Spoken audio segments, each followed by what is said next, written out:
All right, let's switch gears. Yep. TRT. TRT. This is a controversial one for you. Not for you. It's not for you, me at all. I give but a rat's ass no, about the yeah. subject. But I constantly hear, I hear, even like other guys I follow, they're like, yeah, that guy's bullshit because he uses TRT, and I'm like, They don't know what TRT means. yeah. So, Like, I love how they're internet experts on a subject that they can't even define the word. Because the R in TRT means replacement. So, like, if you And by the have way, a low level of testosterone, you replace it with TRT. Yeah. Then you have a normal level of testosterone. So that's what it is. Like, it's real. Like, I get. Well, I don't read my own messages, so my assistant does. Yeah. And she probably gets 10 messages a day. How do I get on TRT? That is the stupidest question. Because you don't want to be on TRT unless you need it. yeah. It's like, how do I get an artificial limb? Well, you've got to be missing a limb first. Okay, I'll cut my leg off I'll go cut so it I can get an artificial limb. Yeah. Like, that's not an advantage. Yeah. They might look cool, but ask an amputee if they're really happy about their situation. Guessing you're not going to get a positive response. So the reason I have a prescription for TRT is I got hit really hard in rugby, and I played outside center, which is like a wide receiver. You got to run really fast. You don't wear a cup. Yeah. Most people don't, because You you can't could. really sprint Yeah. with that. So yeah, just got hit really hard. Wow. Had when I got my testosterone, well, basically I was having heart palpitations. Whoa. And so I went to cardiologist, and I'm like the most fit guy. What's happening? Yeah. The guy's like, your heart's not fit. And I said, what? What's going on? Like, how's that possible? Like, Yeah. I do a rugby game is 80 minutes of sprinting and stopping. It's like HIIT training for 80 minutes. Yeah. Like, how do I not have a healthy heart? And the guy's like, I'm going to send you to an endocrinologist. We're going to get your testosterone checked. So I got my testosterone checked. I had 163 nanograms to the deciliter. Well, normal is 800 to 1,000, Yeah. or 800 to 1,200, depending on which literature you're referring to. Yeah. And I was at 163. So they're like, well, that's the problem. Like, the most testosterone receptors in the body are in the heart. And you're not making enough testosterone. And so I got the prescription for TRT. Now, the difference, I put on over the course of 12 years, I maybe put on 5 pounds of muscle, which Yeah. I probably should have done more because I was working out the whole time anyway. So it did not have a muscular benefit at all. Now, what it did have, because there was a few years in between that bad rugby hit and when I had and when I got diagnosed with the weak cardiovascular system. Yeah. So in those years, I got used to very slowly a new homeostasis. Mm-hmm. I didn't realize I was low in energy. I didn't realize that I basically felt like shit. So what happened when I got the replacement therapy is I felt awesome. Yeah. I felt like I had energy. I felt like me again. Yeah. I felt like me in high school again. Like, you feel super. Yeah. But, if TRT really did anything, then, people in their 20s would all look like pro bodybuilders. Of course. And they all look like nothing. Right? Right. Yeah. They look like regular people. They're Yeah. nothing special. Because their testosterone's 800, 1,200 when they're 18, right? Yeah, it actually gets a little bit higher in the 30s, but then people stop moving. So they're not exercising as hard. Yeah, that I found that kind of surprising too. But there's quite a bit of research on it. Really? Yeah. Because I thought our goal your peak was testosterone is not when you're 18, actually. Wow. It's in like your late 30s. That's interesting because I thought our whole goal in life is to procreate and then die. So, Well, I thought that there, you know what I mean? Yeah. I mean, there's a lot of that. You got to raise your kids. We are designed to be able to provide and protect our kids because human infants are pretty worthless. Yeah. They're helpless. Yeah. They can't do anything on their own. No, they can't. I mean, like a baby deer can basically fend for itself like in a couple of weeks. Right. But an infant human, you're years. You're just helpless. So we're a little different in that we do have to stick around. But that expression is often used when we talk about diseases of aging. There's certain diseases that'll never go away because they manifest after birth of the child, which means that they'll never be phased out of the gene pool. So the better disease is the one that kills people before they procreate, because that'll be phased out of the gene pool, right? By definition. Yeah. But other genetically linked diseases that happen later in life, they're around. They're gonna be around forever. Yeah. Yeah. All right. So let's go back to TRT. Yeah. Okay. So we didn't finish. Yeah. We finish that subject. So what we look at is it's replacement therapy. It's not an advantage at all. It's not something you want unless you need it. Now, if you need it, then yeah, I get it. It's sort of like if you're missing a leg, get a prosthetic. Your life's going to be much easier. But you don't want that. Right. You'd much rather have just a leg. Yeah. Yeah. I mean, I'm really breaking this down here. I gave this some thought. Like, for anybody that doesn't understand. Yeah, and like people who scream and point, that guy's on TRT, he's cheating. These are I got a great story. Before I was in shape. This was 2+ years ago. I was just kind of a regular looking guy. I was like 20% body fat, 190 pounds. So I probably looked like I worked out, sorta. And you were on TRT then. I had been on TRT for 12 years then. Yeah. I got the prescription. I was 28. Yeah. So I was playing semi-pro rugby then. But yeah, I mean, I looked like sort of like I worked out. Yeah. Already 12 years on TRT, but nobody would imagine, that I was like into fitness or anything like that. So I'm at a pool in Vegas, and I was actually at the Wynn Hotel. I remember this perfectly. And so this guy was with his girlfriend, and he's explaining how every guy at the pool who's in better shape than him is on steroids and is a total cheating jerk. And that guy definitely. And he didn't point at me, probably because I was in earshot. Yeah. But also I wasn't impressive or anything. Yeah. So, and I was trying not to look at them, but I really wanted to get a good look at this guy because I was like, what a sissy. What a vegan. Sorry. Yeah. Just like, oh man, stop calling everyone. It's sort of like, the socialist kids do this too. Like everybody that has more money than them, stole it from minorities, right? Or whatever ludicrous story they come up with to justify the fact that they're not financially successful. Yes, it's like, see, I did it all right, but the reason I'm not financially successful is because I didn't cheat. It's the same kind of thing. Yep. This is the thing that jealous 100%. People say. Yes, and jealous people thrive on the internet because nobody's there to really call them out. No one's there to get in their face. Yeah. So they can say all these, crazy comments, and there's no repercussions.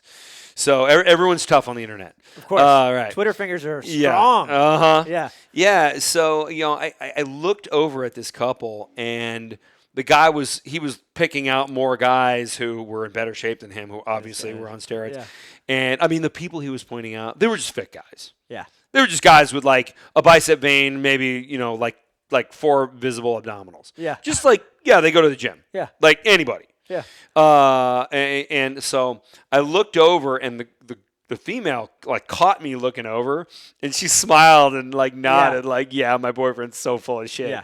And I smiled and nodded too. Yeah. I'm sorry he was. You. Yeah. Hey, guy. Oh. But that's the mentality. It's like they see me and I'm more fit than they are, so they just want to come up with an excuse. Now, they can't rationalize that you really did this too. That's the thing. Well, the funny thing is, I have superior nutrition to them because of Fortigen and because of the amount of steak that I eat. I also do fasting, which they probably won't do because they'd rather eat Twinkies. They still make Twinkies. They do. Yeah. It's stuff like that's never going to go away because there's always demand for it. Yeah, losers got to eat. Right. So, that's, you eat Twinkies, you lose. That's you guys should write that down. Put that in the quote. Yeah. So they won't do what I'm doing, and they also won't buy the X3, and it's I get the results from the X3, And so superior training and superior nutrition. Yep. They won't do either of those things, but then they claim to have it all figured out, and everybody who's better than them is cheating. Yeah. So, like, this is just excuse makers. It's Babe Ruth said the loudest boos are from the cheap seats. Yeah. Right? I like That's that. where the people boo from. They're not sitting, they don't have the dugout right above the dugout seats. They're way up in the sky because they're losers. Yeah. They got to make an excuse for everything. They got to ridicule everybody except themselves because it makes them feel better. 100%. It's like a bullying mentality. Yeah. Yeah. There's a quote by Kobe Bryant that I like. I think he said, like, the haters, they only hate the good ones. I like that. Yeah. I like that. It's like, and I must be amazing because I have so many haters. have so I many, even get comments where people are like, I can't believe how many haters this guy has. And it's just like, well, and I tell them it's because I'm making some controversial statements. Yeah. Like, I'm inviting it. No, totally. Like, I know it's coming because I'm making more bold statements than probably anybody in the fitness industry is, and I also just kind of scoff at the fitness industry. People ask me how long you been in the fitness industry. Never. Yeah. I'm a scientist. Yeah, I invent stuff. Yeah. Like the fitness industry is just nonsense to me. Yeah, like when they ask me, oh, do you know about this? I don't follow anybody. Like if you look at like who I follow, it's mostly the people who are unconventional in their training who I think would like X3. That I'm like trying to get in conversation with them and maybe get them to completely switch over. Yeah. Because that's what I'm really interested in. Not somebody who'll just like throw it into their training, but somebody who is smart enough to understand the research and go, all right, I'm going to totally change up everything and do exactly what Dr. Jaquish says to do. Any bodybuilders? I know there's a great photo of you with a bodybuilder that you were training with the X3. Have any of them been able to embrace it fully and switch? Have you got anybody? Coach Trevor has. Wow. The guy who knows the most about SARMs. Yeah. Yeah, it's the only way he's training right now. And I am launching a podcast. I don't know exactly when, but we've been recording them. Nice. And he's going to be on it, and we're going to talk about his training. And yeah, he's a pure bodybuilder following. And when he first started talking about the X3, like all we got was ridicule. But then now that like some bodybuilders are starting to wake up to it, like I said, it's hard for them because they don't really have coaches. Yeah. Like only maybe the it's a top herd. few. It's a herd of them, right? Yeah, they kind of feed off copy each other. Motivation. Yeah. Right, and there's things that they've been doing. There's hardly a bodybuilder out there that does fasting. Yeah. There's hardly a bodybuilder out there that does carnivore. Even though there's so much research that would lead them to an easier pre-contest dieting path. Yeah. Because that's the hardest thing a bodybuilder has to do is get ready for a show. Yeah. Get that physique looking like a skin cadaver, like really lean, really sharp, every muscle showing, every vein showing. That's really hard. Yeah. And and forget about the fistful of chemicals you got to take every few hours to look like that. Yeah. But I mean, the discipline and the nutrition and the way they go about doing it, even though there are better ways to do it, is just so much more torturous. But still, because like the big influencers aren't doing that. Yep. Or didn't do that. Or Arnold didn't do it. Yep. Or Jay Cutler didn't do it. Yep. Then that's not how they're going to do it. They're going to do it how, their favorite guy did it. Yeah. So, yeah. And although we were talking about offline, Dorian Yates, I wanted to ask you about that because in X3 you only do one full-out set. One set. And I remember reading Muscle and Fitness as a kid. I was 18, and I was going through it, and I'd see all these. And Dorian Yates was the one guy. If you ask him what his workout is, like one set. And I didn't believe it because he's the only one that was doing it. Well, Mike Menser did the same thing. Okay. Yeah, and coincidentally, that's who trained Dorian. Wow. Mike Menser and Arthur Jones. And Dorian Yates is a Mr. Olympia several times. For anybody that doesn't know, right? Menser was Or Mr. Yates, Universe. Yates. Yeah, Yates. I think he was like 4 or 5 time. Yeah. Mr. Olympia. I don't know if I follow about bodybuilding, but I'm friends with some people that are friends with Dorian. I know it's just a matter of time before I can sit down with him and go over the science because Yeah. I know, like, I read Blood and Guts, his book, as a kid, and I know he would be all over it. Oh yeah. Yeah, he would love it. It would be his favorite thing. But I just haven't had the chance to really get to the right person that can, I can sit down with them. Yeah. But again, I don't really like. I don't think he'd really help the brand that much because the typical busy professional, the long haul trucker that stops the truck, gets out, does that in the sun, and then eats the roast beef out of the Arby's sandwich only, Yeah. and then keeps on trucking. Like that guy, he's paying attention to me. He doesn't know who Dorian Yates is. He doesn't Correct. care. Yeah. Yeah. He's just happy that he's leaner and stronger than ever. Yep. He feels great, even though he sits down all day long. Yeah. Yeah. You mentioned when we're talking about TRT, you mentioned genetics, and I know that was something in your book. Yes. Can you talk about that at all? So another why it matters? excuse people come up with for why they can't is they don't have the genetics. Or whoever succeeds obviously has the genetics, and whoever doesn't succeed obviously doesn't. That's just like, it's a false premise. Like, what are you talking about? Like, Yeah. there is so little instances of genetic outliers when it comes to anabolic hormones being present in the body. Since they started drug testing, there is only one athlete ever to be banned from sports because of their genetic levels of testosterone. It was a female. I think her first name's Simone. I think her last name starts with a G, and she was from an African country, and she just had a sky high level of testosterone just naturally, and they're like, you can't participate in sports because this is such an outlier. But that's happened one time. So the genetic differences are not hormonal related. The two biggest genetic differences that have been published about in academic journals, number one is birth weight. So that has to do with how large of a person you turn out to be. So, Magnus Vermagnuson was not born premature. Yeah, no, I haven't looked that up, but I'm pretty sure he was probably a large baby. Yeah. And he grew up to be a large man. Yeah. Bill Kazmaier, pretty sure he was a large baby. Like, his mother was not happy when she gave birth to that guy. He completely wrecked it. Yeah. So these big people, these big, powerful guys, they were born big, powerful babies. So that's one genetic factor. However, that contributes to not just muscularity, but more so the size of the individual.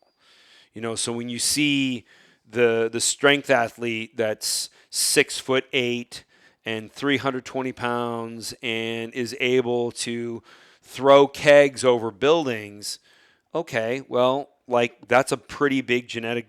Drugs aside, that's a big genetic difference. So that's genetics, but there are people they're males who are 5'6", who are not large individuals, but they can be shredded, and so they can still be born, very, very light and do great from a physique and health standpoint. So the other one, which I think is much more important, is tendon layout. There's 3 studies on this, and we review them thoroughly in the book. And so, like, for example, like if you look at my arm, most people have a pectoral insertion that's right about here on the humerus. Some people have a longer lever arm, so they have more mechanical advantage, and their tendon insertion is further down the humerus. So they have more access. So like a fighter like Mike Tyson, there's a reason that his method of fighting was to duck inside. Yeah. So you'll see him, he squats down so he's below the waist of his opponent and gets right up in the guy's face. And then the uppercuts that he's delivering only a few inches from his opponent's face. Nobody could fight like that. This is why his coach, Customato, saw him fight as, I think, a 16-year-old, and he said, that guy's going to be heavyweight champion. He'll be the best heavyweight champion the world's ever seen. He watched him for like an hour. Yeah. And he knew it because he knew that his natural stance was to get so close that the other guy couldn't strike back. So it was just a reflex for Mike. Yeah. But it was a reality of genetic advantage. Now, so this is when somebody has good genetics, this is really the only thing that matters. However, X3 makes this irrelevant because whether you have an advantageous tendon layout or a disadvantageous tendon layout, it only affects the weaker range of motion. Because when you're just short of lockout, when you're here in a chest press, I keep using the chest press as an example because I'm sitting down. That's the best one. But yeah, so when you're right here, mechanical advantage doesn't matter as much in the stronger range. The stronger range is stronger range for everybody. Yeah. It's the level of variance is different. So some people may be able to handle X here and 7X here. Other people may be able to handle X here and like 4X here. But it doesn't really matter because they're fatiguing the muscle completely when they're out here. And those people who have the less variance, their X is a higher number at the bottom. So when they're 4X, they're actually able to lift more. Yeah. It's just the difference isn't so great because they have access to more musculature in the weaker range of motion. But X3 makes this completely irrelevant, which is why, and on the forum, Makel, like he'd been lifting weights for 20 years, and he'd been very serious about it.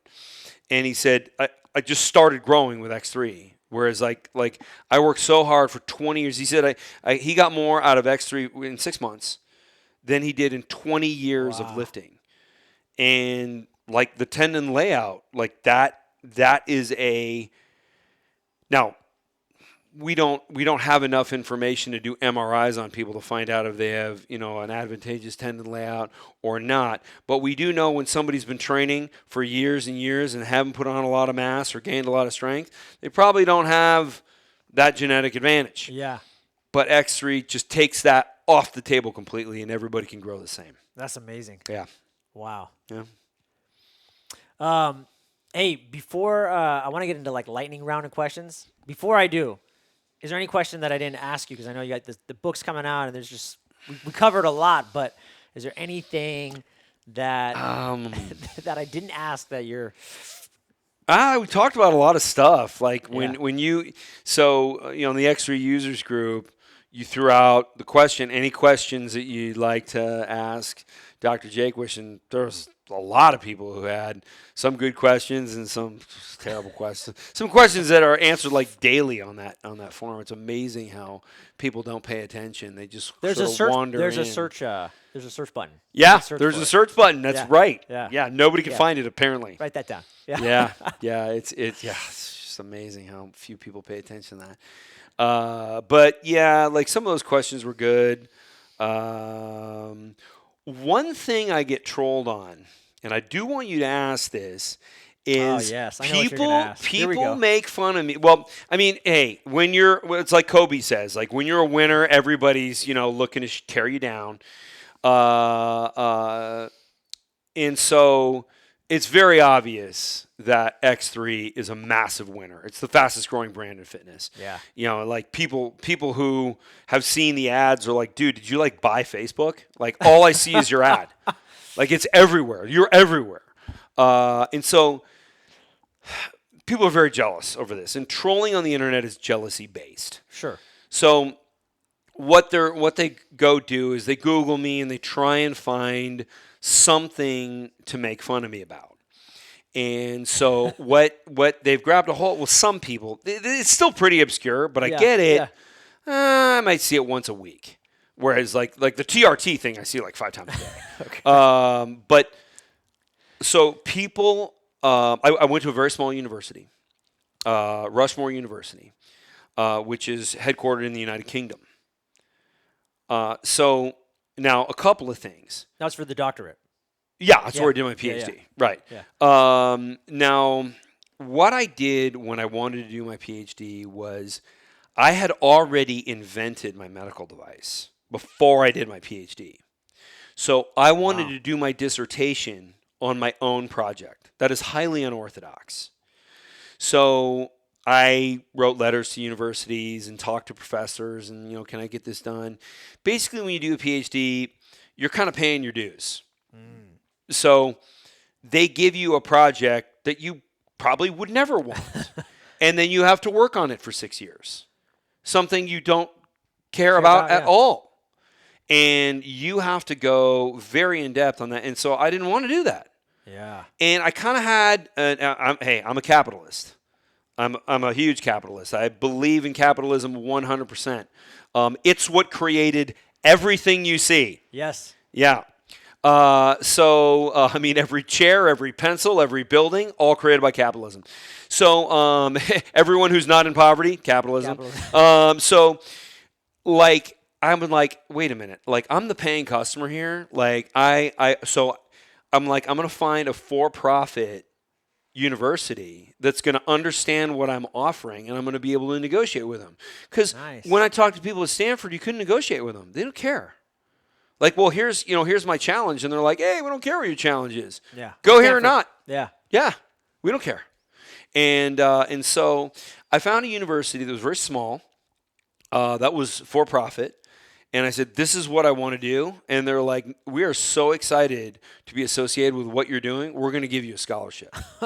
Yeah, and that was Rushmore University, a United Kingdom university. Now, when you were born, you weren't born with a driver's license, right? No. You had to take a test at some point, probably around 16 years old, right? Yeah. So when Rushmore was started, it did not have accreditation on day one. Yeah. Because accreditation wouldn't really mean much if you file for your articles of incorporation and you're like, here's your accreditation. So that's standard though for everyone, right? Of course. Yeah. You don't. Yeah. But the academic community does not like the for-profit university because it shines the light on how inefficient they are.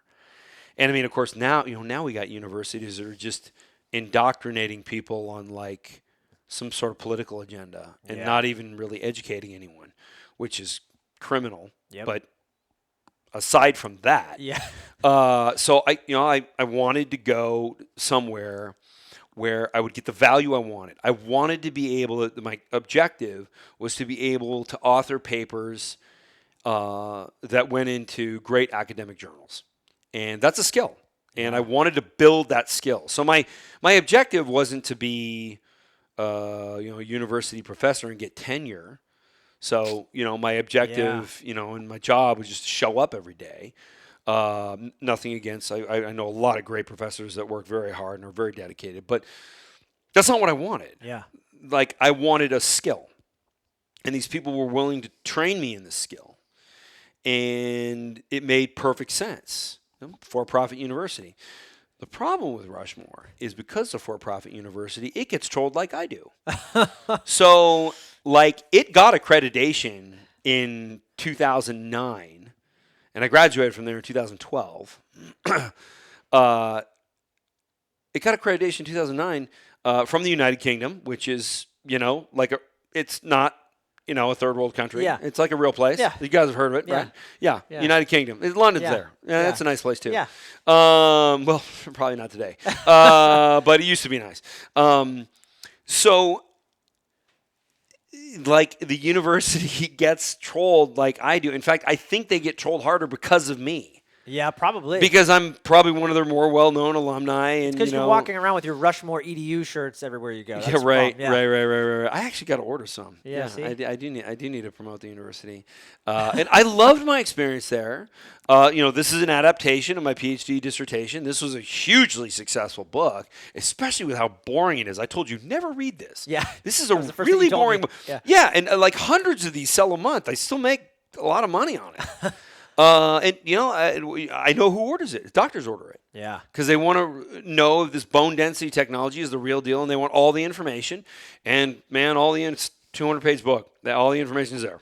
Wow. And so, they absorb it, and they go, wow, now I'm gonna refer my patients. I get messages daily into my johnjaquish.com website, which is more on the medical side. Yeah. And where doctors are saying, like I read your book, and like all my osteoporosis, osteopenic patients are going to be sent to OsteoStrong locations.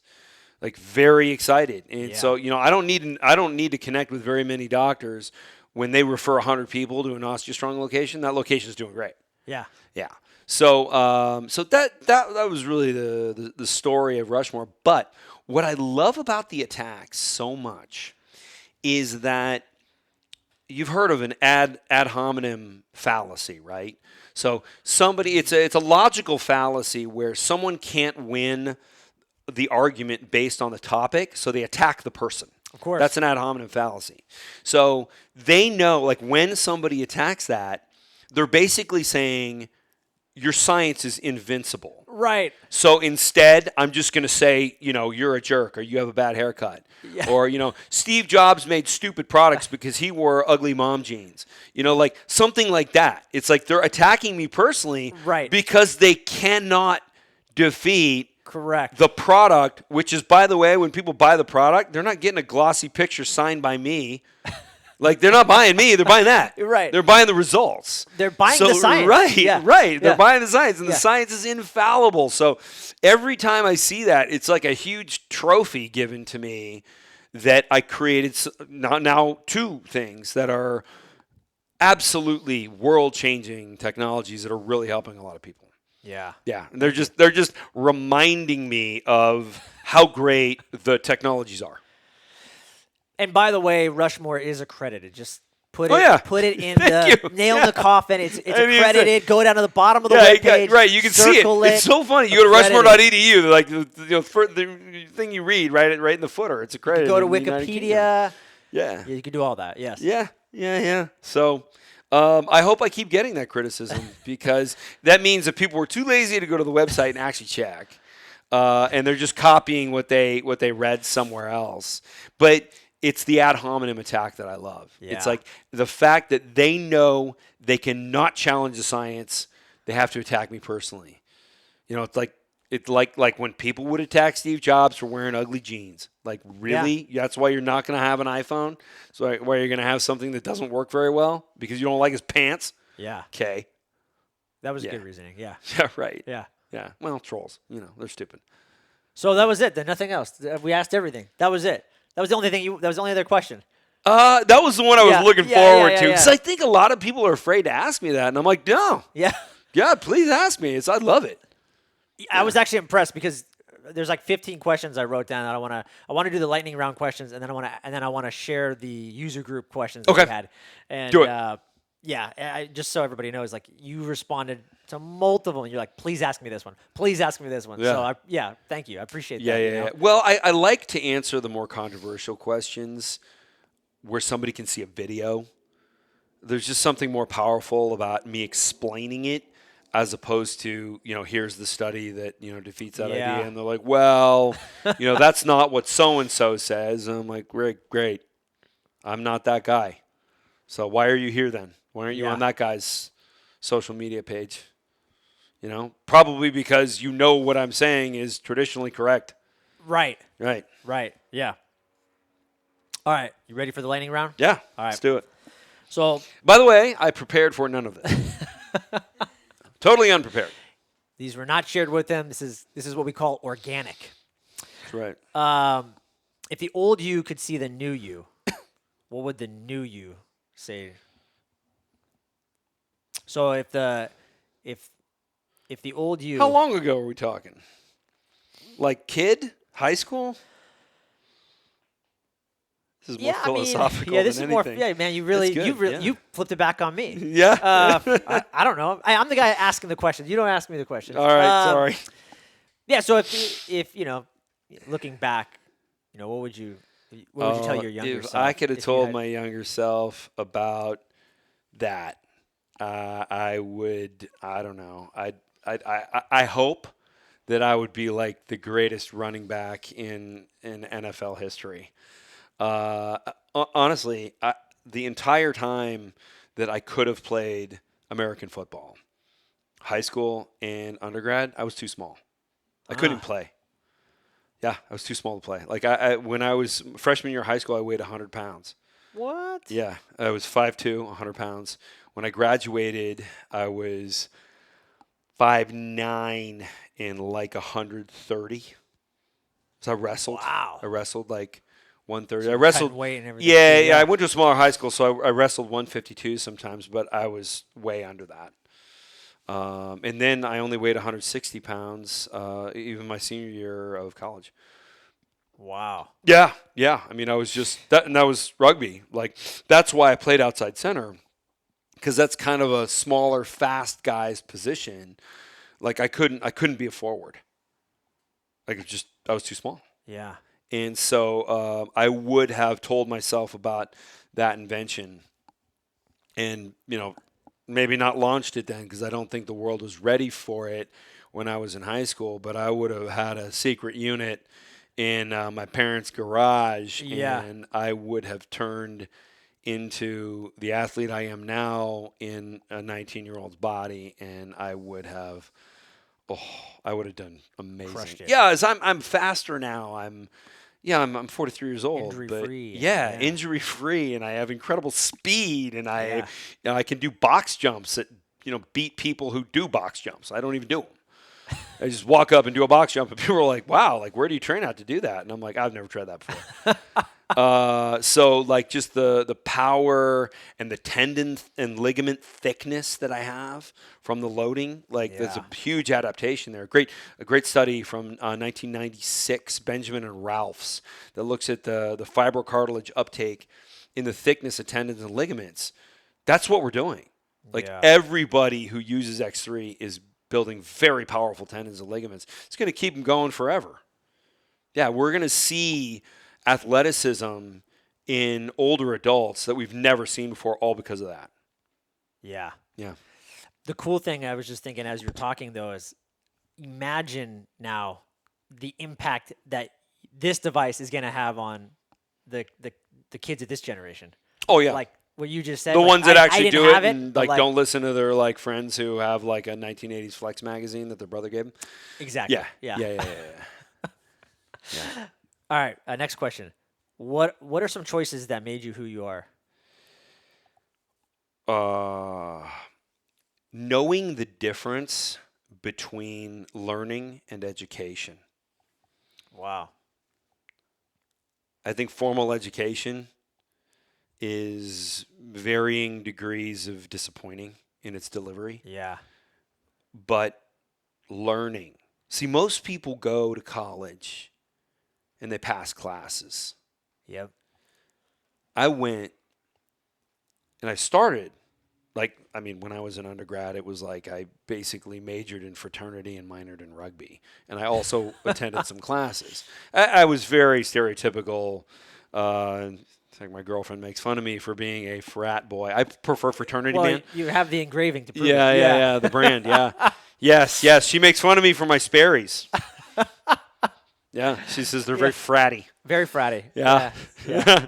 I used to have white shoes too, and then yeah. my wife threw them out. I tell you what. Without me noticing. Just so you know. She laughs at me so hard because I probably behave like a college freshman when I'm around my friends. There's a lot of excessive high-fiving. There's like when we get together, there's like 30 of us that get together at once, which is kind of like that. Yeah. Yeah. So nothing's changed. Yeah.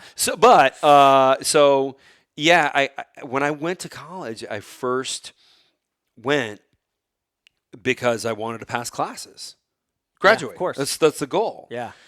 But when and my dad never said this. He's a brilliant guy. He designed and built the lunar rover, the car that's on the moon. He's a NASA engineer. Wow. So, but he was never the kind of guy who told me how I needed to behave or what I needed to do. He was very passive, a passive teacher. Yeah. So he was there if I wanted advice, but he never gave me unsolicited advice. Yeah. But whenever he would ask questions about what I was doing or what I was interested in or what I wanted to do, it's like, what are you going to learn next? And it wasn't like, what course are you going to take? What credential do you need? It's, what are you going to learn? Wow. And at some point, that just absorbed. I mean, he probably said it to me 1,000 times. Yeah. And like, it was like one day, like, oh, learning. Because that's not how students think. Right. They want the credential. They're like, I need a degree. But I know people who have no degree who I would hire, in a second because they know how to do things and they know it well and they know certain subjects well. And then other people who graduated didn't learn anything. I know people that went to Ivy League schools that didn't learn anything, but they graduated. And they got a degree. They got a they got a title. Yeah, they got a title out of it, but I wouldn't hire them. Right. Yeah. Yeah. Yeah. You know what's cool too is just thinking about how even your dad's influence had to be something, because even for you to go to Rushmore, like that to me is a learner. That's someone who's like, no, I'm gonna. Oh yeah. Because he said the skill is all that matters. Yeah. Like he said, the brand name of the degree only matters with your first job, but you already started a company, right? So none of that matters at all. Yeah. Like you want to be able to create writing so that you are taken seriously by physicians. Because the problem I had already invented the product. I couldn't get physicians to listen to me because I wasn't able to author things in a way where they were like, oh, I gotta get this in my practice, or I gotta refer all my patients to an osteostrong location. Like it wasn't there yet. Yeah. Like my writing, like it was like now that I look back, it was awful. But like I had to really get my head around just the ability to read a study, take a 10-page study and be able to get through it in 20 minutes and understand it. Yeah. So I know a lot of people that quote studies and it's like, clearly you didn't understand the study at all because you might have quoted the least important thing and also you misquoted it because you got it wrong. Like it actually says the opposite of what you think it says. So, so it just like seeing it as acquiring an understanding as opposed to just passing classes. So good, man. So thanks. good. Yeah. Yeah. Thanks. All right, next. Keep firing. You and I, we love the biohacking. Other than X3 bar, are there any hacks or anything that you also like red light therapy or vibration platform? By the way, we didn't talk about that. Your vibration platform. Yeah. But I got that. That's an extra question, anyways. Yeah. But yeah, is there anything that you said cold soak? Is there anything that you do to optimize? Oh, it's going to save a lot of people a lot of money. I don't do anything. Nothing. No, that's great. I just do X3, Fortigen. It takes a lot for me to. I see time as very valuable, and it's like if I wouldn't do it, then is it worth it? Probably not. Yeah. Like red light therapy takes a long time. Also, with the amount that I travel, like I'd have to hustle around a lot of equipment. I like cold therapy if I can jump in cold water. Yeah. Like, cryotherapy, a lot of guys like to talk about how tough they are because they got in a chamber that was negative 220. Yeah. When any of that gas was near your skin, it was like maybe 20 degrees. It wasn't negative 220. It's negative 220 when it comes out of the hose on the floor. Yeah. But when it gets near your skin, you are blasting heat and counterbalancing that. Like if you were in negative 220 water, you'd be dead in a tenth of a second. So it's just that whole thing is dumb, and it's not that effective. It's great to get in a cold water. Yeah. So like if I can break through the ice and jump in a lake, I'll do that. Yeah. I think cold baths are a little torturous because you got to climb in and climb out, but they work. They're great, and that is worth the time if I have any inflammation. Funny thing is, like Tony Robbins has a great full body cryo chamber. You got to wear like goggles. Oh. It's custom made. Of course it is, right? Right. And I was over at his house, and he's trying to get me to go in it, and like he was really upset. Where I'm like, no, man, I'm good. Because we had work to do. We had like stuff we needed to discuss for OsteoStrong. It's like 4 minutes though, right? Right. I didn't want to waste the 4 minutes. Wow. Yeah, exactly. God. And what was so funny was I'm like, Tony, I don't have any inflammation. Like, you're a really beat up guy. Yeah. Like, I feel like I did when I was 16. because I've taken care of my joints my entire life Yeah. because I understand. And, I mean, like, he was so mad. Yeah. It was like, he made a cake and he's just like, have some of my cake. Yeah. And I'm like, no, Yeah. No. sorry. No, I don't eat that. No, I'm not eating that. Yeah. And it was just like, he was, like, he was like, he looked like he was ready to fight me. He was, by the way. Yeah. Yeah, because I didn't want to get in his giant cryo chamber. Because he's a giant dude. He's like 6'8". I mean, like, it's like a giant, it's like, I don't care. Like, I don't need 4 minutes. Yeah. 4 minutes, Dr. J. Yeah, exactly. Wow. I got better things to do with 4 minutes. Yeah, I can't even read a book in there. Nothing. Just got to stand there for 4 minutes. What a waste of time. You could have been halfway through an X3 workout. Yeah. Yeah. Yeah. Oh, I should add something. Yeah. It takes me longer than 10 minutes. The bigger a muscle gets, the more cardiovascular resource it needs, right? The more blood it needs.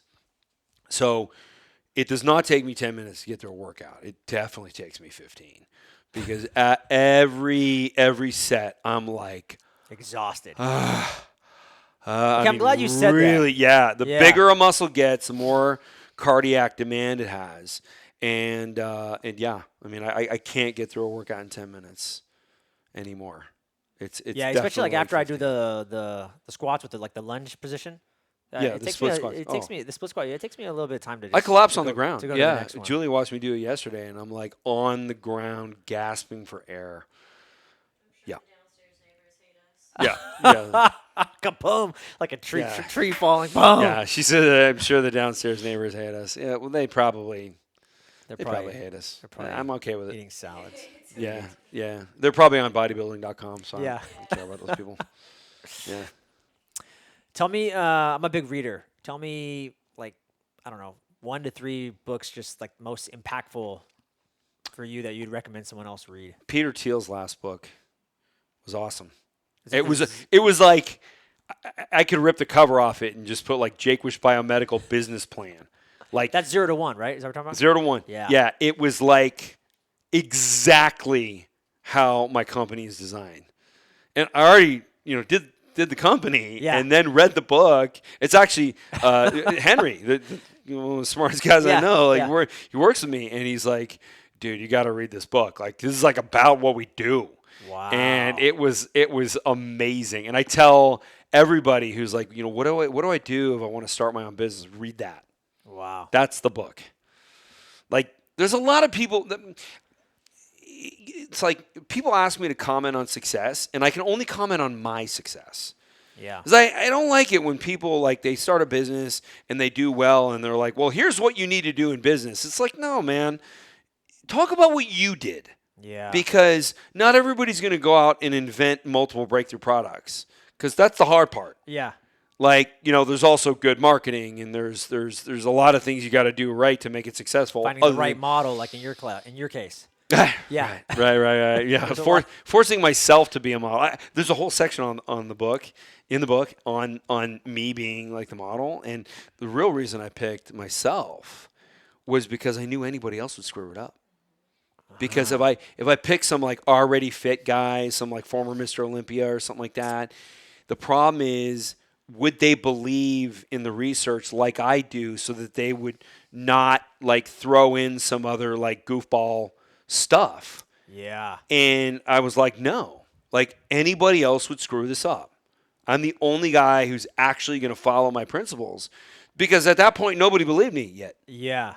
So I had to be that guy, because I was the only one who was going to use it right.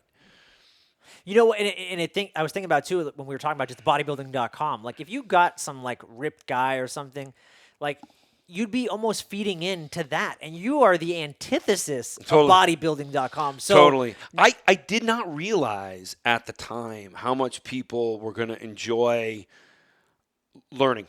Yeah. Like that. Probably the most refreshing thing about X3 is people actually do want to know why.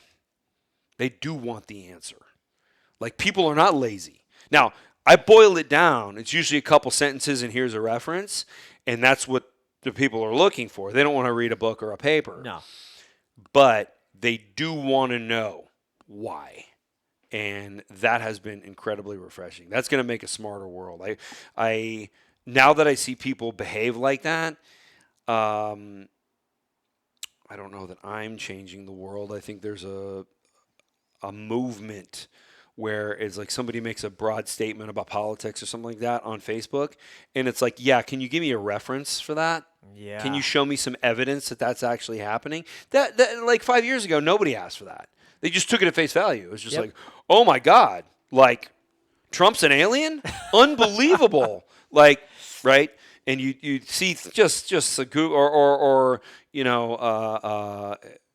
Hillary Clinton was involved in Jeffrey Epstein's island. Right. Okay. Yeah. Hillary Clinton did a lot of criminal shit. Yeah. But that is probably not a thing that she did. So it's just like, you look at these things and it's just like, yeah, can you give me a reference on that? And if it's Alex Jones, don't even bother. Yeah. Because that guy, he does think aliens are here. Yeah. Yeah. Nice guy. That's I my think. next But question, yeah, actually. Do Alex you believe Jones? that Do I believe aliens exist? Oops, I'll take that out. Yeah. What's the next real question? Any rituals? Anything that you like? Any gratitude? Do you do like gratitude journaling? Is there anything that you like practices? I'm big on that too. Is just like keeping me grounded. Is there anything you do like specifically? I'm annoyingly positive. So Wow. yeah. Well, Girlfriend is smiling. She agrees. Give me an example. You wake up in the morning and like, what does annoyingly positive look like? Like everything's great. Like I'm so glad. Like I live in San Francisco, right? And you do too. Yeah. Though there's homeless people that scream on the street, and I'm like, Yeah. I'm so glad the homeless guy is screaming because I got to wake up a few minutes early, and I didn't have to hear my annoying alarm. I got to turn it off before it went off, and I get a jump start on shaving my face and splashing water in my eyes. Yeah, that's great. Whereas Julia doesn't always feel that way. Yeah. This is a man who can get like a delayed flight, and he's like, at least I'm not stuck for like 2 flights. It's just 1 flight that's delayed. Wow. Yeah. That is the Oh yeah. When I'm delayed for a flight, it's like sweet. I can get through all my email, Wow. and I don't have to use the crappy internet connection on the plane. You are annoyingly positive. Yeah. It's yeah. I'm always like, this is great news, guys, and everyone else is like, this is terrible news. What are you talking about? Yeah. So I don't need a gratitude journal. I am the gratitude journal. Yeah. Yeah. The walking, living. Yeah. That I think, and X3 bar, you will live. Just Oh, that yeah. alone, you will live for like forever. Yeah. I have Wow. low blood pressure too. Yeah, I mean, Yeah. clearly, yeah, Clearly, yeah. yeah. Nothing. It doesn't even rile you up. Yeah. Wow, that's pretty amazing. Yeah. Last but not least, where can people find you? It's Dr. John Jaquish, last name spelled Jaquish on Facebook, or on Instagram at drjaquish. Those are the 2 best places. And then, of course, the website of the product, jaquishbiomedical.com or x3bar.com if you're specifically interested in X3. The other products are on Jaquish Biomedical, like Fortigen and Imperium. Yeah. And some information about OsteoStrong.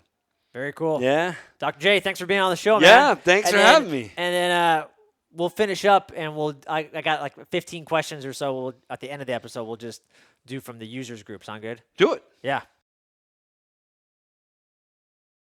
Core exercises. Do you do a warm up or some kind of prehab? No. Nothing. No, the first few repetitions are the warm-up. Yeah. Like, the more research on warm-up type movements, you're just really burning through glycogen and you're not really avoiding injury. Really? Yeah. Because Kelly Starr Red, I always hear him. He's always saying you got to get the body hot. Body needs to be like Yeah. hot. And I'm sure he has some research. I don't know. He's They're doing CrossFit. yeah. Yeah. He's local, right? He's Yeah, right yeah. here. Yeah. When you're doing explosive movements that were meant to be done one repetition, and you're doing them in rapid succession, which the intelligence of that I could go on for an hour about. So the basis of CrossFit is like, well, okay. But that kind of thing, you've got to do. What I would do is lighter weight movements and then build into that. But, of course, we're doing that with X3 anyway, because as you go into the movement, you're lighter Yeah. weight and you build into the heavier type movement. But it's really not that necessary because you're moving so slow. Yeah. And you're really Control focusing too, on right? control and stabilizing, and yeah. Cool. So it's not really. Yeah. Good to know. Yeah. Uh, If I've been in a car for like 3 hours, I might do like some like 1 foot squats, pistol squats, Yeah. to just kind of balance me a little bit. Yeah. Get some of the stabilizers firing before I start the workout. Just because I'm kind of stiff from sitting, for that long. But yeah, I don't feel like I need much other than that. Yeah. Somebody asked virtual training. Do you ever think you'll do any virtual training? People ask for it, but I kind of give that away for free. With the 12-week program. Yeah, Right? like- Like like- that is the virtual training. Yeah, years ago, DVDs were seen to have a high value. So, when you order P90X, it's like, oh, they came with 12 DVDs. Yeah. Now a lot of video content is seen as a waste of time. It's like, what the hell would I want DVDs for? Like, Yep. this is just a waste. Yep. Like, just tell me how to do it so I can learn it so I don't have to watch the damn video anymore. Right. So, like, the value, the perceived value of video content has dropped like a rock. Yeah, that's true. So, now live virtual training, I'm not intending to sound full of myself with this answer, but if somebody wanted a one-on-one like Skype training with me or something like that, like there's a reason I do it with NFL players and pro athletes only, because I would charge people like $2,000 an hour. They Yeah. wouldn't, it's not worth it. Just like watch you my said- videos. Yeah, and like you said Just earlier, it's free. Yeah. Just watch those. Yeah. You don't need me live. Like my time live would be just because of the value of everything I'm doing with OsteoStrong and how much money is on the line for. Tony Robbins didn't get 4 minutes. Like, what do you? Yes, You right. know what I mean? So like, why Right. are we? Yeah. There we go. Yeah. Yeah. Great answer. Do you ever take time off for training? Like, I heard that. And I'm You like, mean like taking a course? Like, no, or you mean exercise, like, X3? Exercise, like you take a break. Do you take like 2 weeks off? Somebody Oh, no, asked. never. Like, No. Yeah. No. You do the two. You still did the two days on, 1 day off, 2 days on again. Is that? No, I do X3 6 days a week. Oh, you do it 6 days a week. But you got to get it's- further into the. It's still program. push pull. Yeah. Okay. Yeah. It's every other day. Oh, okay. So no time off. Yeah, I don't need 6 to. days You're a not- week. you're I not take sore. 1 day off. Like Sunday's my day off. Yeah. Yeah. The Lord's day, I guess. You got Yeah. to. Yeah. If You he's gotta- watching, He's watching. yeah. Big guy's up Better there. make sure Yeah. that I'm not working out. Someone asked new iPhone update. You think you're gonna do a new iPhone update? Oh. the app. I was like, is Apple going to? Like, Sorry. how would I Sorry. know that? For the app. Yeah. I think we just pushed one like a couple days ago. Okay. Yeah. Cool. Yeah. Bi- I do have a greater vision for what can be done on smartphones. And it's nothing like what we're doing now, and it's way cooler. wow. But that's all I can say about okay. Cool. it. Yeah. There's Say no more. there will be something awesome on the way. I'm excited. Yep. This is gonna be And it won't require anybody to buy a new bar or anything like that. Because I know the worry is like there's going to be like a microchip in the bar and everyone will be like, oh, I need a new bar now. Yeah, no, we're not doing that. I don't want people to have to buy another one. Someone asked biceps, triceps, calves. What a waste. Like, why would I do that? I get that. Like, explain why I should do that. Are they just for aesthetic reasons? Like, I can get Yep. that just from doing. Curls for the girls. That's what it's for. Yeah. Like women like guys with big arms. Yeah. It's totally aesthetic. In fact, Ben Greenfield asked me that very question. Yeah. And he thought it was gonna be like a gotcha thing. And I'm like, Yes. oh no, it's just for aesthetics. Like just, big calves just look good, but you don't need them. No, And not even for like jumping, moving. I mean, no, you don't. no, the deadlift is better for jumping. And the squat is Yeah. better for jumping than the calf raise is. Yeah, because that's true. you don't need. We isolate that muscle. It's building a lot of size, not as much power. When you get the whole kinetic chain with the deadlift, because the calves are very involved in the deadlift. Yeah, I mean, like that's like you could skip all single joint movements, and that's how Ben Greenfield uses X3. Yeah. Doesn't do bicep curls, doesn't do triceps. yeah, it's just. I like I don't those know. though, man. Yeah, Like, well, it's I such a mean, good pump, and my you comb calves your are hair on for a fire. reason. You want to look good. Yeah, You yeah. shave for a reason. You Yeah. want to look good. Like you shouldn't have to apologize for wanting to do direct bicep work. Yeah, Right. such a good pump though. Yeah. Women and the X3 bar. Like one person was asking about just hormones, and is there any differences that I guess women should consider when using the X3 bar? Women are not going to build mass like guys can because they just don't have the hormones for it. But they'll get the defined body they want. They'll get the postural changes they want. You know, the shoulders moving back. There's three things that determines how old a female looks. It's their hair, their skin, and their posture. There's scientific, there's studies on this. And most women start to degrade their posture in their mid-20s. Really? Yeah. Wow. Yeah. I see females with poor biomechanics all the time. I mean, I don't tell them. Yeah. But yeah, I mean, I can look at somebody walking down the street and list all the deconditioned muscles they have. Yeah. Yeah. And, it could totally be addressed with X3. So I think X3 has health reasons that you would do it for. It also has aesthetic reasons that you do it for. And corrective posture isn't just about walking around pain-free. Corrective posture is about looking younger and healthier also. So Yeah. I think every woman should do it now. Unfortunately, a lot of women, there's a trend where they're afraid of strength because they don't want to look all lumpy, and it's like, that's not going to happen. Not true, You're not going to look like me with a wig. Yeah. That's what they're afraid of. It's not going to happen. Like, even with performance-enhancing drugs, it's probably not going to happen. Yeah. Yeah. Great. Yeah. Here's actually an interesting one, and I wanted to ask you this myself. Shortening devices, blocks, couplings, spacers. Because I know for me with the I'm in favor of all that. That's cool. yeah, because I have the black, the black bar, the black band, and like when I do chest press, because I'm just shorter, I guess, I don't feel like I'm working that hard. And I'm like, and I saw one guy like put a coupling on it and like shorten the band a little bit. I'm like, Yeah. oh, that would be Yeah, that'd be order one of effective. those. But Yeah. instead I was lazy and I ordered the orange band, the Elite, and I was like, okay, Yeah. that there's solved my that problem. too. That right. solved my problem. Yeah. Yeah. But will you make them, or you just say no? Just go and buy the. I think somebody asked that. Would you make it? Space. Well, The little spacers or whatever. what I do is I roll the band right over the bar, like just twice, just do another loop around the bar, Yeah. and that is about half as much as a spacer. Oh, okay. So, but I also designed it, and I designed it for people of my height.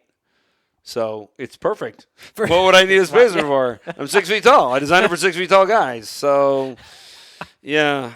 Sorry. Sorry. Yeah. Sorry. Anybody? Sorry. Below, yeah. Okay. Yeah. So, but yeah, the spacers are cool. Yeah. And I mean, I'm not going to get in that business because Yeah, why? They But like the guy even said online, they're like $1.50 or PVC something. Yeah, pipe. go get it. No, I mean, like if you want PVC, you can actually get it for free.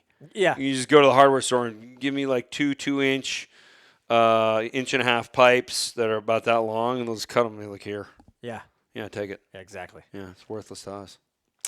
Are you gonna plateau with the bands? Somebody asked that. I mean, hey, like everybody can only get so big and strong. Like your biochemistry, your frame, your tendons, your ligaments are only going to hold so much. So, is there an upper limit? Of course. Is there an upper limit to memory? Is there an upper limit to human speed? Of course. Yeah. Where that is, I don't think we know. Like, I thought by the time I got to 220 pounds lean that, it was a 9% 220. I was like, this is as big as, and lean as I'm going to get as a natural / TRT, which is the same thing. Yeah. By doing that, it's like 220 in lean seemed like a lot. And now I'm 240 in lean. Yeah. So where am I really going to stop? I think we're going to see new higher levels of development for natural athletes, probably for unnatural ones too. But we don't know where that is yet because this is really new. Yeah. Like this level of variance has never been seen on Earth before, or space that I know of. For the vibration platform. Yeah. I know you talk a lot about it. It creates the enhancement is more growth hormone, right? Yeah. Are there studies that show like this percentage by being on a vibration platform, or do we just know that because we know that it's causing all these stabilization muscles to fire, and that's what's causing this uptick in growth hormone? In 2016, Henry, the guy I mentioned, Henry Alkire, and I did a meta-analysis. So it's one of the more important types of studies because it aggregates all different studies on the same subject and uses statistics to weight different studies. So, one study was done with a lot of people for a short period of time. Another one was done with a few people for a long period of time. So they're going to hold different weights. Yeah. And so we did a meta-analysis on stabilization, firing, and growth hormone upregulation. And what we discovered is in every study, you get that effect. And that effect is attenuated by not so much the intensity of the destabilization of the vibration, but it's loading added to the destabilization. So like, somebody who's on a vibration platform at 30 hertz versus 60 hertz, the person at 60 hertz actually gets no effect at all because they go into tetanus. Oh, They lock the muscles up. But at 30 hertz, their reflexes respond. That's interesting. Hence, we use 30 hertz. Yeah, that's why a lot of vibration products are garbage. Yeah, so like if we're talking about going, just because you add more or whatever velocity. Yeah, more isn't better. Yeah, you got to look at minimum dose response. And there's no maximum dose response. Yeah. It's not a thing. The Bulletproof Vibe, I think, is 30, I think, right? Correct. Yeah, that's what I had that prior to you coming out with this, and I get such a more fun. It's amazing, like the workout I get on the X3. There's a huge difference. Yeah. It's pretty incredible. It's awesome. Yeah. Okay, we talked about rotational exercise. Cut that. Grass-fed meat versus commercialized meat. Yeah, this is what James wanted to know. And Somebody, he also really had an opinion already. Like, I can't believe people eat processed or not processed, but factory meat. And it's like, if you already have an opinion, why did you ask? Because you're not going to like my answer. Yeah, the answer is, so there's two ways to answer this question. From a meat quality standpoint, there's only a small difference in nutrient density in grass-fed versus factory-produced meats. Yeah. Very small difference. So if you have 2 more bites of steak, Sean Baker says this, Dr. Baker, if you have 2 more bites of factory-raised steak, you're getting the same nutrition. Sure. So, do I always go for grass-fed? I try to. I mean, it's a little more money, but I think it tastes better. Yeah. We got a couple pounds. We got 6 pounds of meat in the fridge for at least tonight and tomorrow. Yeah. That's all. That's grass-fed. That's local. The real issue is, and this, I think James is going to like this part of the answer. So, from a quality standpoint, nutritional quality standpoint, it doesn't matter as much. But we need to be able to produce meat where the animal suffers the least. That's just the right thing to do. Yeah. And in a way where it's really sustainable. So not feed troughs, but grass. And the grass where you see the cutaway and the roots from the grass go down 15 feet. Because that's soil that's never going to wash away. That is sustainable. That is a field where you can have cattle graze on it for the next 1,000 years. Yeah. As long as nobody screws it up. Of course. Right. So that's what I'd like to see. That's the reason to have grass-fed. And coincidentally, the majority of a cow's life that becomes a McDonald's burger, it's grass-fed. Really? Now, people go nuts and they scream at me like I'm a Okay, that was one of the one of the scream girls at me like was I'm a liar. He claims and it's like, that look he it up. eats McDonald's and that it's okay. That was one of the things. They have high quality meat. Wow. Sorry. I mean, sorry if it upsets you. Sorry, Karen. But, I mean, Actually, Karen likes to complain. What's the chick's name? Okay, well, we're just going to call her Karen. Okay, Karen. Yeah, Because yeah. she wants to kick and scream, but ultimately, I'm giving you the answer. There's a really good friend of mine who did all the meat buying for McDonald's in Europe. And he pretty much exclusively dealt with Spanish farms. And the guy's a Michelin star chef. Oh, wow. Like, he would feed his kids. He's a very successful guy. In fact, he's the master franchise operator for Iceland for OsteoStrong. That's how I know him. Yeah. Yeah. Great guy. Like, he's wonderful. I don't know if he wants me outing him and using his name, but he's in the extra users for him. He's an extra user also. Yeah. And he says I would feed my children McDonald's beef every day. Wow. Yeah, and I thought that was a really bold statement. Like, he's saying it is of high quality. So I don't care how upset Karen gets. It's high quality meat. I know this from multiple sources. I know an executive in Chicago, it's where they're headquartered, that told me the same thing. I didn't believe it. And then when I heard it from a completely different source that didn't know this person, this executive that I knew, it was like, okay, I believe in it now. And there's articles out there, but they don't really market their health because there's so many Karens out there. There's so many people who just want to be angry that it's just, they'll put out an article about how healthy their meat is, and there'll be 100 articles in Goop and I'm trying to think of some other like narrative pushing type. CNN would just be like, McDonald's falsely claims, of course it'll be fake news, but that's CNN. So like that, they just don't even bother with it, but it's 100% beef. It wasn't always. Yeah. They did have some problems, but they worked through those problems years ago. That's cool. Yeah. Yeah, I didn't know that. That's great to hear, actually. Yeah. Here's a question that I actually have. And this has come up in the users group as well. Mm-hmm. I've heard you say a lot about like 15 controlled reps is like that. Then if you can do that, I guess you can move up in bands. Is that right? 40. 40. 15 is the minimum. That's 40 the is the maximum. So, like, if I can do, so I'm thinking about my my overhead press. So I can do probably like 20, 25 or something overhead with the blue band. That was like one of the lighter ones. Yep. But I find myself. You have had X3 for a long time. Yeah. We haven't had a blue band in a long time. Yeah. Actually, I posted a photo of myself doing a workout a while back, and someone even called. They're like, "Where do you get the blue bands at?" And then someone chimed in. They're like, "Dude, that was the original, like one of the original, man. Like you can't, yeah." So it's just kind of funny. So if I can do with like the blue band or a lighter band, 20 something, 25 reps on the overhead press. Yeah. Keep going. But I can only do but I like, for whatever reason, I think it's just the cardio output. I get annoyed. I like more like I feel more resistance obviously with the green band. So I'll go do that, but I can only eke out like 13 or like 15. Should someone like me be like, no, dude, you need to go back to the blue band and get closer to like 40 before you move up? Yeah.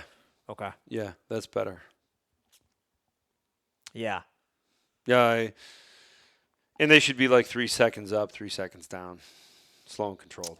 Yeah. Okay. So tempo. Yeah, because I see a lot of people just throwing the bar around, trying to get a high rep count, and it's like that. Those reps aren't the quality that you want. Not at all. Okay. Wow. And then last question. Somebody asked this. Any recovery tips that you have? Other than Fortigen, maybe? Yeah, I don't. I think if What do you you mean listen, by if you listen to recovery? this episode, I feel like we kind of hit pretty that. much hit it. I mean, when Yeah, you talk about, like I you mean, said, superior nutrition, and then X3 bar, you're not going to get hurt doing this. Superior training, superior nutrition. Like a muscle, no matter what you do, it's going to take 36 hours for protein synthesis to conclude. There's muscle biopsy studies on that. Like, you're not going to hurry that up. This is one of the lack of understanding a minimum dose response. Like, bodybuilders think if they have twice as much protein, they're going to recover in half the amount of time. No. If you breathe, you can only take in so much oxygen. If you try and take in too much, you hyperventilate and you pass out. Right. Like, you can't, like, optimize that. Yeah. That's just the way it is. Damn it! I just bought that product. Yeah, The right. oxygen product. Yeah. Well, cool, man. There used to be some really goofball hacking devices on oxygen. Like ozone chambers that are really high level, because ozone is O3 instead of O2. Just like, oh man, like just scam products that I think were built by people that didn't know they were scamming people. They believed it. Yeah. Oh, wow. Yeah, they just like straight up believed it. Like I went to Medica a couple years ago. It's the biggest medical show for medical devices in the world. It's in Dusseldorf, Germany. And I just saw stuff there that was like, I know exactly who's going to buy this. Like, God, if you could only get to Dave Asprey's email list, like you'd sell 50 of these. I mean, it doesn't work, but boy, the claims are great. Yeah. Yeah. A couple of studies here or there, little references. Yeah. Right. Yeah. And is that it? Is that That's all? it, dude. The users they went easy on me. Yeah, I mean, so I should also ask, I did want to ask you this. Why does Pharaoh eat pizza? That one did attract me. Oh yeah, he trusts me to answer that question. It's because he's a carbohydrate addict. he just so Pharaoh is our example of caloric restriction. So he does caloric restriction. He doesn't, but he throws some fasting in there also.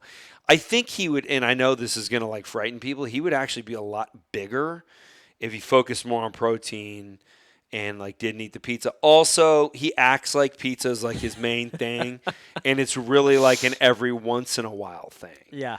So like it's more of a comedic, but I give him a hard time about it because it's like pizza. Come on, really? Hey, but so like on that note, do you ever have cheat meals? Like you always see The Rock is like posting these insane cheat meals. Do you ever do that, or he doesn't do that? You don't think so? I would bet my left testicle. And you only have That's not a good testicle. Yeah, so that's a pretty good bet. Yeah, he posts things that are impressive. Like he says, for those of you who don't know, he says he eats 10,000 calories in his cheat meal, and it's like a stack of pancakes like this high, and ice cream and candy bars. He doesn't eat that. Like, no, that's not how the body works. Like, he's either trying to impress people or entertain. He's an entertainer. He's an entertainer, yeah. Yeah, he's a funny guy. So, no, he doesn't do that. So, I mean, cheat meals, okay, there's something that's going to be in the book. And, like, after putting together the evidence that proves that carbohydrates are not even a macronutrient, there's only two macronutrients. There's fat, there's protein. Yeah. Carbohydrates are not a macronutrient. They don't fit the definition. It's something your body needs. Your body needs no carbohydrates, even to perform. What about polyphenols? People always argue about that, like when it comes to like vegetables and fruit or whatever. Like, oh, there's polyphenols and that's good for. So, like antioxidants and anti-inflammatories are important because you have inflammation. Well, what if you have a non-inflammatory diet? Then you don't need an antioxidant if you're not oxidizing, right? Yeah. So you don't need that. Do you think do you think carnivore would be as effective as it is if you weren't fasting? Yes. Yeah, you still think it'd be yeah, I'd have to be a little more I'd have to be a little more disciplined and kind of count grams of fat and be a little more measured. Because now it's like when we're going to eat steak tonight, it will be a ridiculous platter of steaks. It's going to look like 5 people are coming over for dinner, and that's just what I. They always treat us like we have multiple people over, and it's like Yeah. all for us. Yeah, like I ordered steak at the meat counter, and they're like, "Oh, you having a big party?" And I'm like, "No." 6 pounds of filet. It's me and her. That's it. Yeah. And she doesn't eat much, clearly. Yeah. Yeah. Well, I mean, we set aside like a pound for me, so That's a good amount. it's a pretty. She never finishes Yeah. it. I finish hers. Yeah. Yeah. Yes, he does finish it, but Yeah. I still want to have to So, force the credit. yeah. So for you, is like a day typical like bulletproof coffee in the morning, then you fast all day? This is another question that And I want to then- answer. Okay, like people are like, what are you doing now? Because I'm always making tweaks and Yeah. experimenting and trying to get people the best recommendation. One meal every 48 hours. That's crazy. That seems meal crazy. Wow. typically is filet, like 2 pounds plus, 2.5 pounds of filet, and you asked a question like, you ever do a cheat meal? Well, I went as part of the book. I was like, I want to find if there's any reason whatsoever that carbohydrates can be used as a performance enhancer. Ooh. That's a good Because we question. do know that, I wish someone had given that to me, but that was all me. So, Sorry, users group. yeah, sorry, users group. You guys didn't ask any good questions. They often ask good questions. That's just not one that they asked. Actually, for developing the business, I love that group because they throw Yeah. out some ideas. There's a guy this morning who was pointing out that the overhead press doesn't have the same level of variance that the other exercises do because there's not as much stretch difference. I mean, you're going from here Yeah. to here, Yeah. right? Yeah. Not like a squat is a much greater For distance. sure, So yeah. the level of variance, and you're already starting somewhat stretch, which is why we go for a lower band. But that's been bugging me for years. And it's just like, this is the first time somebody else, like, Maykel has said it a couple of times. But this guy like really was like, the ratio is like totally different. Yeah. And he said, have we ever thought about doing it from the knees? And I'm like, yeah, I have thought about that a lot. And I do know that the progress in the deltoids with X3, it certainly doesn't match the progress in my pectorals. Yeah. Like, I mean, growth differences are massive in the pectorals. They're significant in the deltoids, but not the same. And he's got a great solution. It's the same one I was saying. But sometimes you have to hear your own idea from somebody else before you're like, Yeah. yeah, we got to think about that. So that's another great thing about the users group. But how did I get on this? There was Back something. to I asked you about your diet. I said you're doing bulletproof coffee, and then you said I interesting. you was said doing that bulletproof coffee. It just became so much of a hassle. So I quit doing 'cause that. it took more than 4 minutes. Something like that. Yeah. Okay. Yeah, I mean, you got to have a blender with you, and See? you Yeah. know, like you got to carry butter with you. Yeah. And traveling with butter, especially like, It's not easy. like when I'm in the Middle East, when it's like 114 outside, and I'm rolling my bag, and I'm like, am I gonna have butter all over all my shit? Like, yeah. I mean, when that stuff starts to melt, I don't care how many plastic bags it's in, it's getting out. Yeah. Yeah. Yeah. It's Yeah. leaking through stuff. Yeah. So, I gave up on bulletproof coffee. Part of the reason I developed Imperium, because that's just easier. It's everything Yeah. that's in bulletproof coffee, but it's just a powder. Yep.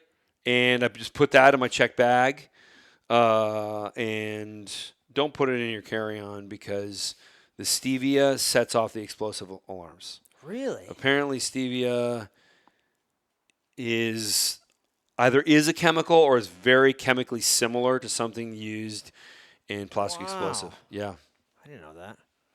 I found out the hard way a few times. When they do the Finally, some expert, like the guy who trains the bomb techs, is like, stevia in that, right? And he's like, the next time this happens, just stick your finger in it and put some in your mouth, and they'll know. Okay, like you're not trying to smuggle they'll know something. like, oh, But good, apparently it's they just can't cocaine. ask Phew. you. Apparently Good. they can't ask Good. you to taste it. There's like some rule against that. I didn't know that, but if you consume some of it, they're like, all right, go ahead, you're fine. Huh. Yeah, but I just started putting it in my check bag anyway. Yeah. So I check a bag for X3, and like I want to have like 2 cans of Fortigen with me if I'm going to go on like a more than a 10-day trip or something like that. Just because like people always want to try some. Like you did this Yeah, morning. yeah, Like yeah. I didn't know I was going to make another Fortigen for you, but Yeah. now you get to try it. Yeah. So like I'm always making one for somebody else. So I want 2 cans of Fortigen, 2 cans of Imperium, my X3, and then then the rest of the stuff I need to take. But and I distracted myself saying something about the user. About your daily routine. My daily routine. Thank you. My daily routine. Thanks, So, so like I have one meal every 48 hours. I did find an anabolic method for applying carbohydrates, and it's really well described in the book. Oh, But this is gonna be good. basically, like post workout, you got a window where there's a calculation that you have to do to figure out how many grams of carbohydrates you can take in. It gets sucked right in a muscle as glycogen, and it hydrates the muscle. Well, of course, it's like, okay, so I got a little bit bigger pump. Who cares? Like, that's not growth. Yeah. Apparently, a better hydrated muscle has accelerated protein synthesis. Interesting. As long as you combine it, or more so when you combine it with stretching. Wow. So it's a combination of stretching, consuming water, a little bit of carbohydrate, and stretching the muscle. And this is totally detailed in the book. Dude, that's fascinating. So I don't do like a cheat meal or anything like that, but I might have like a cup of rice right after. Interesting. Yeah. And that of course stimulates my appetite. So I only do it on a day where I can work out, have a tiny bit of carbohydrate, stretch, and then like huge meal. So Yeah. if I have to work out in the morning, I don't do any of that. Oh, Gotcha. also, what contributes to this is I take a vasodilator, and there's multiple vasodilators that are available. You could take epimedium, which is over-the-counter supplement, or if you want to speak to your physician about it, you can get Viagra or Yeah. Cialis. 'Cause Yeah, pro she made athletes were fun of taking me that. when she right. Yeah. And it's for enhanced muscle protein synthesis. Like, on, duh. yeah, she found a bottle of Yeah. Viagra and she's like, you need this? Like, thanks. Yeah. Thanks, sweetheart. I did not actually tease I'm him like working that. out, okay? I was like, I didn't think you needed this. I like- I'm kind of confused. Like, I wanted an explanation. But apparently he wants to This was a great conversation, you can imagine. Yeah. Yeah, she's questioning. She's like, "Oh, you need this, huh?" It was cruel, actually. Like, I was just as and embarrassed. I'm like, it's why the hell would you be embarrassed? Like, You should be thanking him. It's like, yeah, Yeah. You're welcome. exactly. You're welcome. Like, you get benefit out of that too. Yeah. I Yeah. would have said, Yeah. thank you for taking the effort for me. Yeah, It was For the sake of science, he's doing all yeah. this. And, right? and I'm like, I actually. Because I wanted there to be no confusion, I pulled up a couple of articles, and I'm like, "This is why I take this. It's for muscle protein synthesis." And she's like, "Oh, okay, Again, the invincible science. yeah." Like, I have no problems in that Yeah. department. So we're clear. yes. All right. Yeah. So Dude, that's a biohack right there. hell yeah, it is. Yeah. Shit. Yeah. Yeah. So I'm glad this is on like the after roll. Of the Yeah, of it. yeah, This yeah. Is, this is. the bonus footage. Yeah. Yeah. So it's the vasodilator, Viagra, Cialis. That's the best way to go. Yeah, In fact, yeah, I yeah. way prefer Cialis to Viagra. Why do you 'Cause say that? half-life of 36 hours versus 7. Oh, okay. Just based on the hour. Like, okay, yeah. Yeah, I mean, you Yeah, can yeah. wake up in the morning and take it. It doesn't really matter when you work out. Like, Yeah, you're yeah, not even yeah. going to be awake for 36 hours. So, so that, and then the carbohydrates right after the work. It's got to be right after the workout. If you have you get to it an hour later, forget it. You're not getting the effect. Interesting. So Yeah, that kind of the door's refutes that closed. the anabolic window that you did.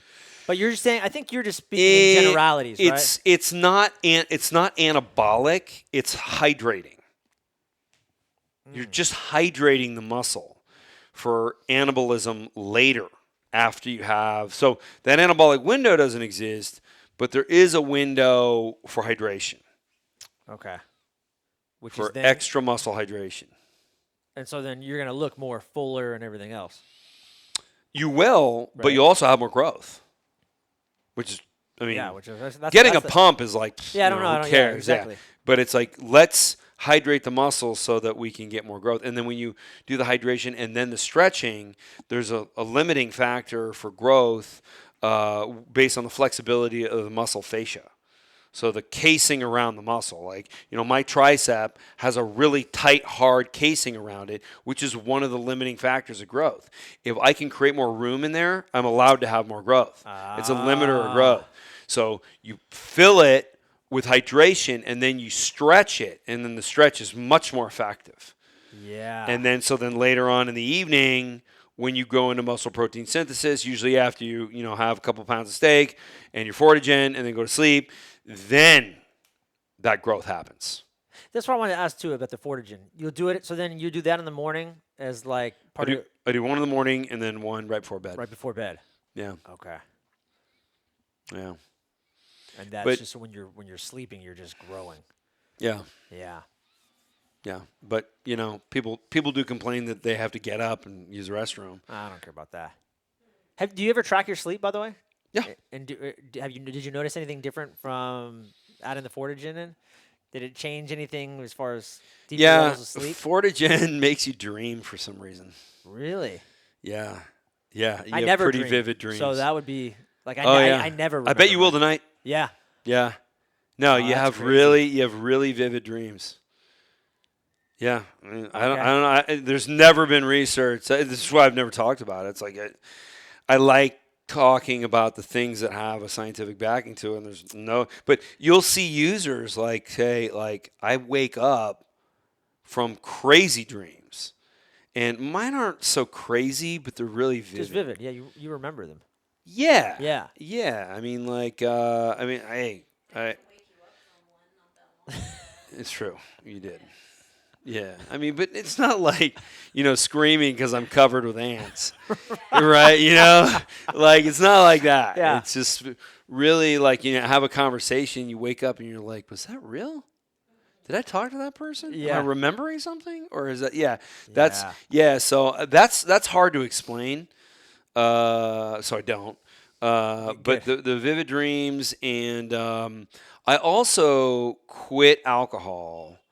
I used to drink quite a bit because I'm heavily involved in charity stuff in San Francisco. Yeah. And that, Alcohol and you go to charities. charity events Yeah. and, there's always a drink in your hand. And apparently, Julia says my friends are very fratty. And so there's a lot of high-fiving and alcohol. No, If you really it's... want to talk about it, then let's talk about how many drinks you used to. So I started drinking doubles just because it was more convenient, and then I'd have like 6 of them. And this was like on a Tuesday night. It was like every night. And Friends miss this version of That's what I was thinking, man. Like, this whole carnivore thing must be just boring. no. For them. No. For them. Like, yeah.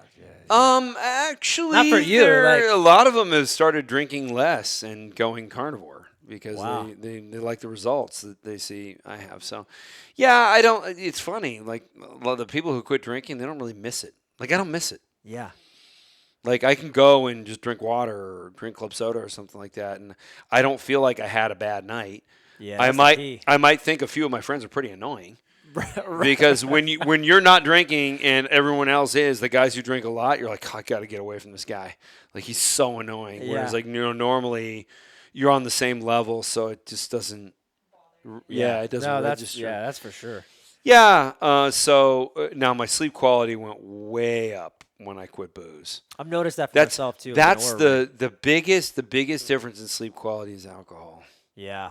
Yeah. Even like with dry farm wines, I've noticed the same. Like, it doesn't matter. Like, with my Aura Ring, you can just see it. Like, the sleep it's fragmented. It's fucked up. Yeah. It's amazing. And like, by the way, that's like, I just like to have a glass of red wine with my meal. So it's not even like, I'm not even getting tanked. I'm just like, I just like it. But I notice just the data's there. I'm like, Even man, one fuck. drink will not help your sleep. It'll have an impact. Whether it's organic, Yeah. biodynamic, all that doesn't matter. Yeah, It doesn't. yeah, It's amazing. Yeah. It is funny. Yeah. All right. So All we right, got man. anything else? Is this That's it? it, man. All right. We're wrapping this up. I think we crushed it. Thank you. Where do we? Thanks, guys. This thing says 3 hours. Is that real?